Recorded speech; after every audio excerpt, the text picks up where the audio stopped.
Bapak Ibu, kita bersyukur untuk kebaikan, kemurahan Tuhan yang kita terima hari lepas hari, dan kita mempercayai bahwa kasih-Nya selalu baru dalam kehidupan kita. Dan kita sedang belajar kepada satu jemaat bernama Gereja di Sardis. Kita sudah belajar tentang teguran, nasihat, karena di gereja ini tidak ada pujian. Tetapi Tuhan bukan hanya menegur dan memberi jalan keluar atau nasihat, tetapi Tuhan memberikan janji juga untuk mereka. Tapi janji ini adalah untuk mereka yang menang.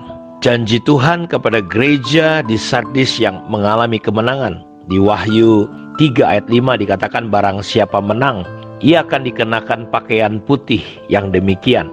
Aku tidak akan menghapus namanya dari kitab kehidupan, melainkan aku akan mengaku namanya di hadapan Bapakku dan di hadapan para malaikatnya. Janji Tuhan kepada yang menang, kepada gereja-gereja yang lain pun ada janji untuk mereka, tapi janjinya memang berbeda-beda. Kalau kepada gereja di Sardis, Tuhan berjanji tidak akan menghapus nama mereka, memberikan baju yang putih, dan bagaimana Tuhan akan mengakui mereka di hadapan Bapa. Saya akan coba membacakan lebih dulu di gereja-gereja yang lain jikalau mereka menang. Di Wahyu 2 ayat 7, barang siapa menang, dia akan kuberi makan dari pohon kehidupan yang ada di taman Firdaus Allah. Ayat 11, barang siapa menang, ia tidak akan menderita apa-apa oleh kematian yang kedua. Ayat 17, barang siapa menang, kepadanya akan kuberikan dari mana yang tersembunyi, dan aku akan mengaruniakan kepadanya batu putih yang di atasnya tertulis nama baru yang tidak diketahui oleh siapapun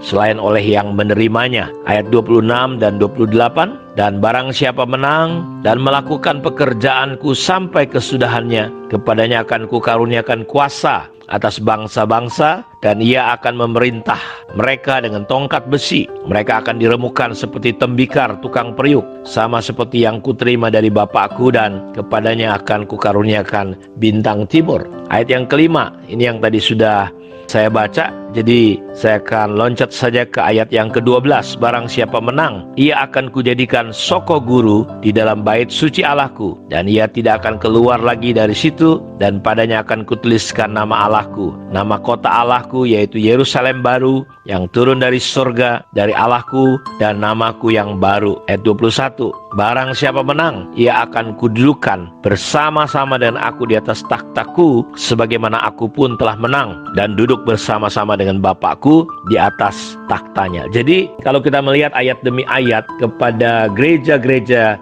yang dilihat oleh Yohanes di Pulau Patmos, Bapak Ibu, bahwa janji Tuhan berbeda-beda untuk setiap jemaat. Karena itu kita akan nanti mempelajari satu demi satu gereja-gereja yang Tuhan perlihatkan kepada Yohanes. Hari ini kita belajar tentang gereja di Sardis. Bagaimana kalau mereka menang. Dalam terjemahan King James dia menggunakan kata he that overcome.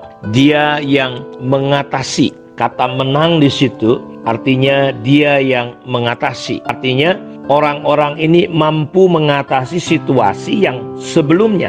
Dalam bahasa aslinya dia menggunakan kata nikau, to conquer, membasmi. Jadi dia mampu hal-hal yang tidak benar dalam hidupnya. Dia kalau ibarat peperangan untuk mengalami kemenangan, dia menggunakan kata membasmi, menaklukkan, mendudukkan, mengatasi. Dia yang menaklukkan. Jadi situasi-situasi yang sebelumnya menghalangi mereka untuk menang, untuk sampai kepada janji Tuhan. Jikalau menang, artinya kita harus mampu menaklukkan situasi itu untuk membawa kemenangan datang seperti Kristus yang sudah menang. Dalam pengertian yang lain, kata nikau ini artinya orang Kristen yang berpegang teguh pada iman mereka, bahkan sampai mati terhadap kekuatan musuh-musuh mereka, godaan dan aniaya sekalipun. Jadi pengertian kata nikau di sini artinya gereja di Sardis mereka harus belajar untuk berpegang teguh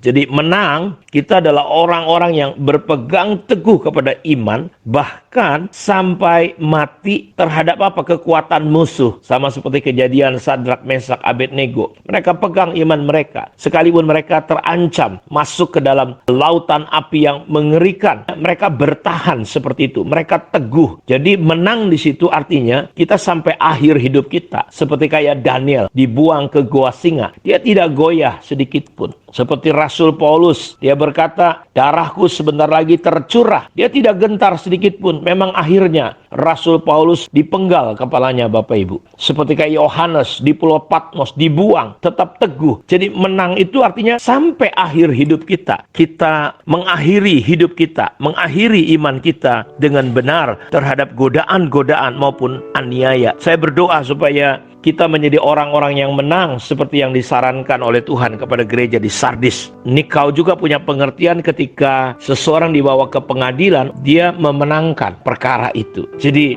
perkara-perkara yang selama ini menjerat hidup kita, perkara-perkara yang menjatuhkan hidup kita, dan inilah waktunya untuk kita bangkit semua Bapak Ibu, seperti yang Tuhan telah katakan, seperti Yesus dia adalah pemenang. Dalam kitab Roma dikatakan bahwa kita lebih daripada pemenang. Dan kenapa kita lebih daripada pemenang? Karena Yesus mengasihi kita. Karenanya Paulus berkata, siapa yang dapat memisahkan kita? Kelaparankah? Penderitaankah? Aniayakah? Kelaparankah? Ketelanjangankah? Nggak ada yang bisa. Saya berdoa supaya mental pemenang ini ada dalam hidup kita, sehingga kita berhak menerima janji-janji yang tadi kita sudah dengar dan baca. Dan saya berdoa supaya semua janji-janji Tuhan yang dijanjikan untuk hidup kita secara pribadi, keluarga, dan lewat hidup kita, bangsa kita diberkati, karena dalam hidup saudara dan hidup saya ada perjanjian Tuhan. Kiranya renungan ini bisa mendorong kita untuk tetap teguh, tetap kuat sampai akhir hidup kita. Tuhan memberkati kita semua. Shalom.